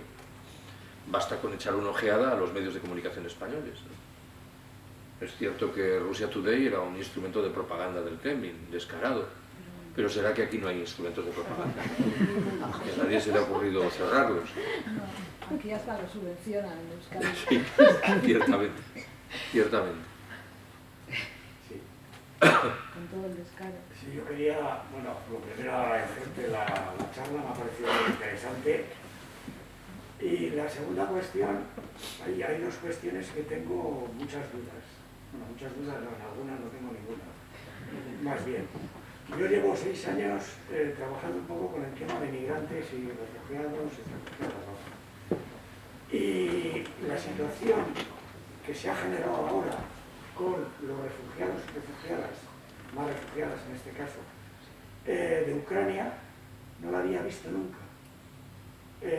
No la había visto nunca con otras personas que también huyen de la misma situación. En estos momentos yo creo que hay, tú me corregirás si me equivoco, aproximadamente unas 50 guerras en el mundo. Pero parece que no hay más que una. Y esto no va a justificar ninguna invasión, es justificable. Pero tampoco las invasiones que hace Estados Unidos, ni las invasiones que hace Francia en África, ni ninguna. Y parece que esas personas que salen de situaciones similares, de la guerra, pues están la Europa fortaleza, ha externalizado la frontera a Libia, a Turquía, a Marruecos, a donde sea, pero aquí no entra. El tema es aquí no entra. Y entonces hay una diferencia que yo estoy totalmente de acuerdo en que hay que acoger a esta gente, pero también estoy totalmente de acuerdo en que igual que estas son personas, a las otras personas hay que acogerlas. Y el tema no va a justificarle a Putin porque me parece un imperialista y un capitalista de lo más asqueroso, pero tampoco a Biden. O sea, Biden es experto en montarlas, lleva muchos años montando guerras. O sea que, no sé. Sí, y yo estoy de acuerdo con todo lo que has dicho. Me limito a formular una apreciación. Pareciera como si esta guerra en Ucrania fuera la primera de este calibre. ¿Qué diferencia hay en términos objetivos de invasión, destrucción y sufrimiento humano de Estados Unidos en Irak en 2003? Ninguna.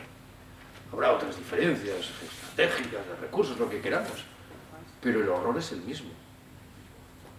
Y esto nos obliga a plantearnos algunas preguntas sobre la textura de nuestras sociedades, sobre la enorme dificultad de decir esto hoy, porque cae sobre ti.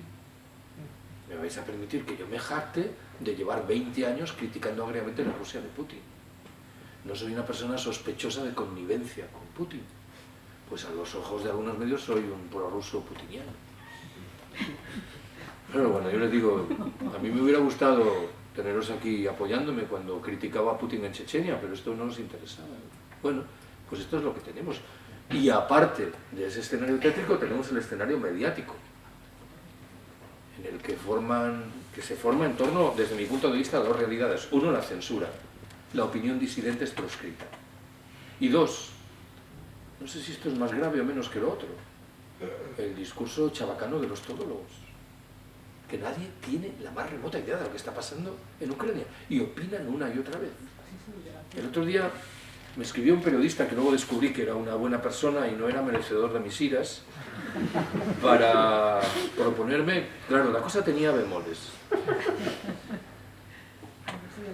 Me escribe para proponerme una entrevista sobre el papel de Bielorrusia en esta crisis. Que digo, pero vamos a ver, tú sabes que yo tengo interés en subrayar que nuestros países son corresponsables de lo que está pasando. Si yo aceptase una entrevista sobre el papel de Bielorrusia, estaría tirando balones fuera.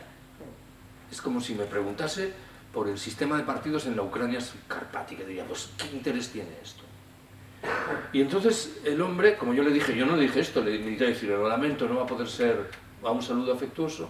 Me escribe 5 minutos después y me dice, bueno, mañana igual no puedes, pero igual pasado mañana sí. Y entonces ya me tocó y le dije, hombre, tú me escribes de La Sexta, ahí tenéis expertos consagrados como Miguel Ángel Revilla, José Bono y Cristina Almeida. ¿Para qué queréis mi testimonio sobre lo que ocurre?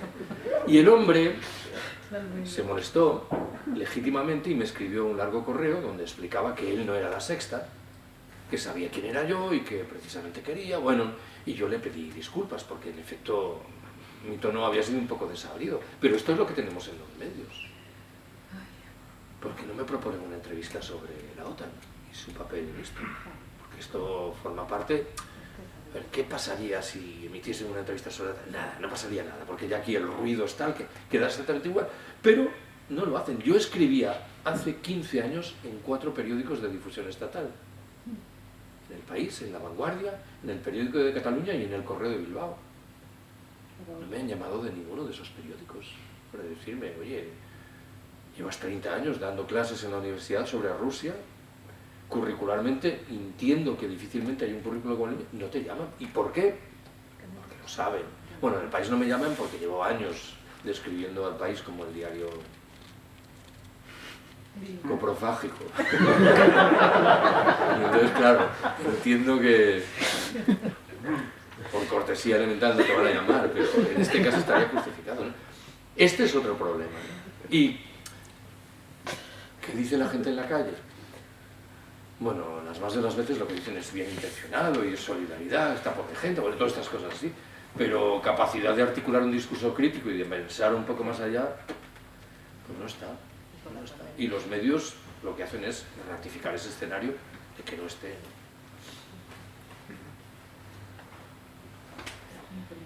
Bueno, uno...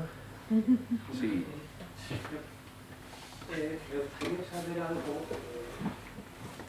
acerca, no sé si tiene mucha importancia o no, pero acerca de qué están haciendo de positivo o negativo, o no están haciendo, los distintos patriarcas ortodoxos. Si hay cohesión entre ellos, si piensan todos a una, si hay uno que manda más que los demás, si están peleados entre ellos, y qué relación pueda tener eso con el pueblo llano, que yo me parece que la religión para ellos es un signo identitario muy importante. No sé mucho. A ver, tú sabes que la organización de las iglesias en el mundo ortodoxo es autónoma. Hay iglesias ortodoxas autocéfalas que despliegan códigos a menudo distintos entre sí. Y no hay un flujo centralizador como el que despliega el Vaticano en el caso del catolicismo. En los últimos días ha llegado alguna noticia que sugería que en Ucrania se verificaba una ruptura cada vez más clara, no entre la Iglesia Ortodoxa Autocefala Ucraniana, que hay, si no me equivoco, 2 o 3, y la rusa, sino entre los creyentes católicos existentes en Ucrania y los creyentes ortodoxos, en la medida en que se interpretaba que los primeros estaban mayoritariamente del lado de la resistencia ucraniana, mientras los segundos coqueteaban con la invasión rusa. A buen seguro que esto es una simplificación.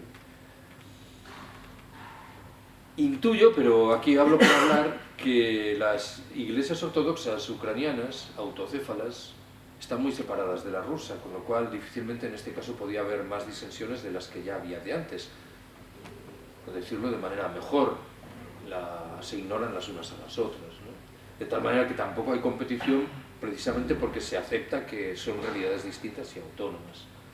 Pero no puedo ir mucho más lejos. Tampoco me consta que haya habido declaraciones de autoridades eclesiásticas en el sentido de apaciguar las tensiones.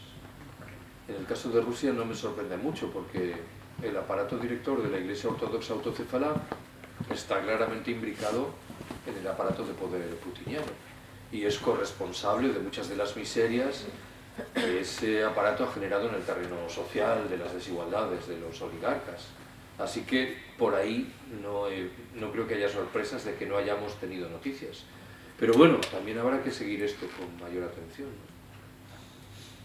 No, lo digo porque he hecho en falta un liderazgo que podía ser de ellos, porque en otros sitios lo han hecho. Póngase Provida.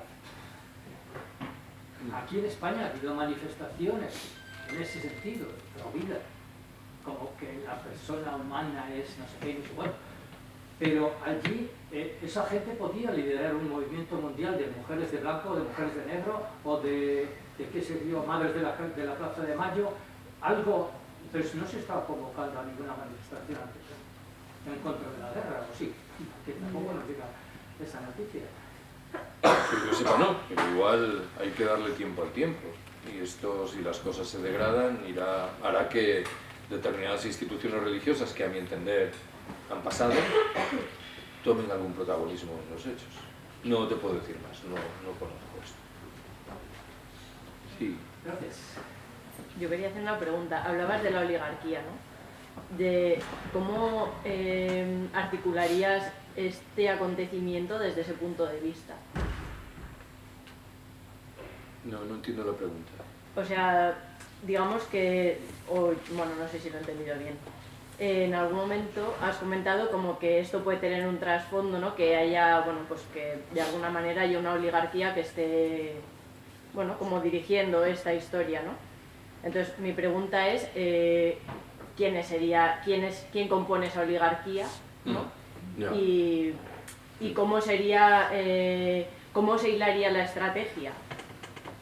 ¿No? No sé... A ver, el término oligarca tiene en el caso ruso un significado especial y designa a un puñado de personas, varios centenares, que se enriquecieron a través de la privatización más bien fraudulenta de segmentos enteros del sector público de la economía en la última década del siglo XX, en los años de Yeltsin. Mi tesis es que Putin contribuyó a fortalecer el fenómeno de los oligarcas, en el buen entendido de que introdujo un cambio en la medida en que situó en ese mundo a personas próximas a su propia figura. Gentes que en muchos casos procedían de los servicios de inteligencia y de seguridad se convirtieron en oligarcas. La mayoría de ellos, por cierto, vinculadas con el negocio de las exportaciones de materias primas energéticas, ¿no?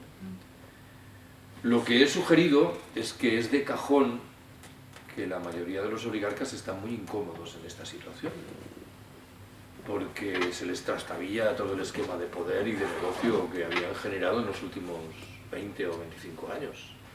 Y que eso entiendo que por fuerza debe generar algunos movimientos, sin que yo esté en condiciones de explicar cuáles eran esos movimientos. Igual de desestabilización del poder de Putin, a quien hoy probablemente atribuyen la condición de un loco que ha perdido el rumbo y que está generando un escenario muy duro.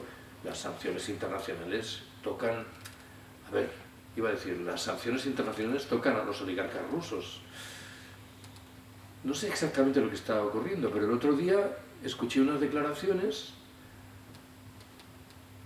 yo no sé de quién eran, si era de esta estimulante figura intelectual que es Josep Borrell, o de otra persona, poco importa, que decía que las sanciones económicas occidentales estaban aislando a los oligarcas próximos a Putin.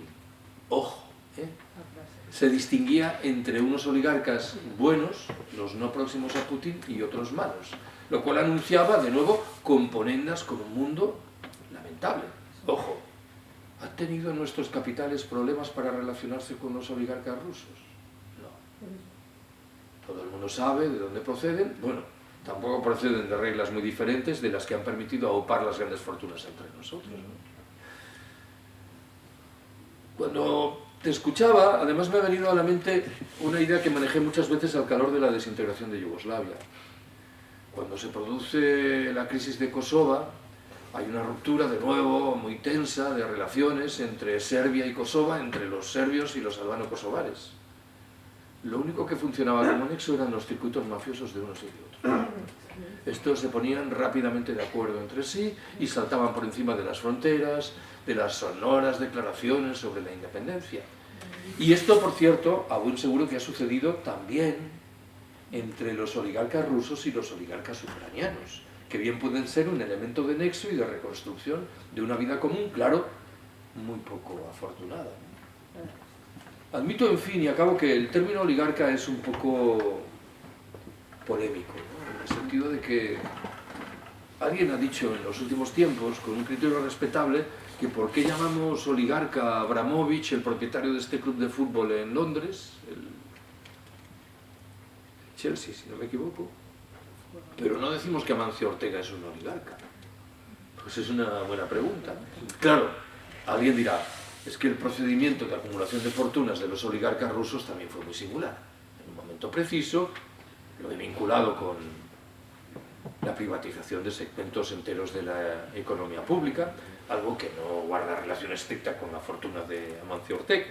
Quiero decir que admito, en sentido contrario, que puede haber alguna razón para seguir acuñando ese término para describir esa realidad singular. Pero ciertamente el término oligarca incorpora una carga peyorativa, que a mí me parece razonable que la incorpore, y sin embargo aquí hablamos de los empresarios, ¿no? Que fueran una gente normal y común, que mantuviesen una conducta siempre muy equilibrada. El lenguaje, sin embargo, va cambiando. Ayer alguien me dijo que Biden, yo no sé si era Biden, o algún portavoz del gobierno americano, norteamericano había dejado de hablar del régimen venezolano, ahora ya era el gobierno venezolano, ¿no? Como ahora van a suministrar petróleo, había desaparecido la carga peyorativa vinculada con la palabra régimen, ¿no? Régimen es Irán, Corea del Norte, Venezuela, pero los nuestros son gobiernos estatuidos y respetuosos de las reglas del Estado de Derecho, con lo cual igual también acabará por cambiar esto de los oligarcas.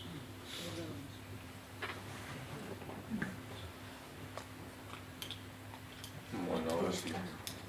Os recuerdo que tenéis algunos ejemplares del libro ahí, si me aligeráis el peso del viaje de vuelta a Madrid, os lo agradezco. Cierra tú. Bueno, muchas gracias a todos por venir y gracias a Carlos.